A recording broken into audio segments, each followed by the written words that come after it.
It's the inevitable, a coupified crossover from Volvo, a car surely required for it to keep pace with the big three Germans, which the Swedes traditionally offer a chilled-out alternative to.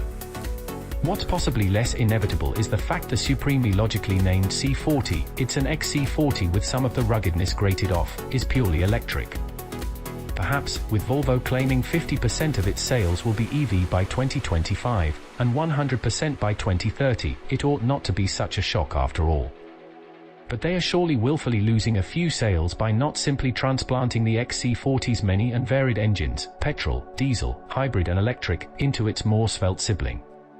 Not least because the numbers it launches with are punchy for a relatively compact crossover. Namely a 402 brake horsepower peak and a £57,000 price tag, punting it firmly into the territory occupied by some big-hitting and already well-established plug-in SUVs. A 78 kWh lithium-ion battery feeds two electric motors, one on each axle, for AWD, with 201 brake horsepower apiece for that 402 brake horsepower total. The WLTP range is 276 miles, while 0 to 62 miles per hour takes 4.7 seconds, but feels quicker, and the top speed, as per all brand new Volvos, is limited to 112 miles per hour. This first glut of C40s use the same powertrain you'll find in upper-class XC40s and Polestar 2s, which in turn tells us that cheaper, less powerful C40s driving just their front axle will follow. Power is permanently split 50-50 between front and rear for now, with no drive mode switch to toggle up to a sportier mode. In fact, the whole experience is built around simplicity. It's the word bandied about when you ask Volvo quite where this car sits when the clearly related Polestar 2 occupies a similar corner of the market. The C40 is for those sick of being bombarded with a fistful of modes and a dizzying array of buttons when they climb inside a car. Volvo's even blanked off the starter button beside the steering column, though not very luxuriously. The whole car operates around a system developed with Google. Which means, shock, there's no Apple CarPlay functionality, at least not for the moment. Where phone tech quickly outstripped that of cars, leading to the exponential rise of people simply mirroring their apps rather than relying on carmakers' OS, this is Volvo wrestling back some kudos. The car is drip-fed frequent updates so that the Google Maps nav is always up to date, right down to identifying which electric charging points are, or aren't, occupied nearby.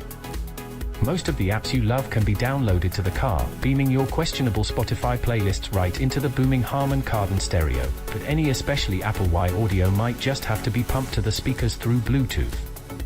Which does seem a little low fi for the price tag.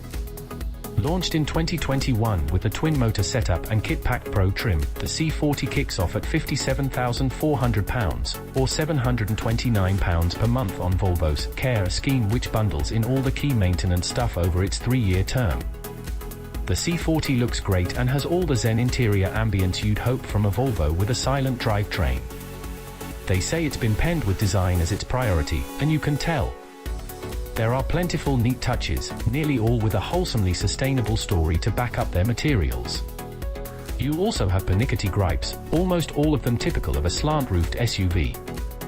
What holds the C40 back, for now, is that fact it launches with such high spec and thus such a high price, especially given some of its interior bits are shared with XC40s half the cost. If you want a willfully different electric crossover where practicality takes a slight backseat, Sweden already does a wholly convincing one of those, and priced from under £40,000 too. It's called the Polestar 2. The C40 arrives in a market that's already quite bustling.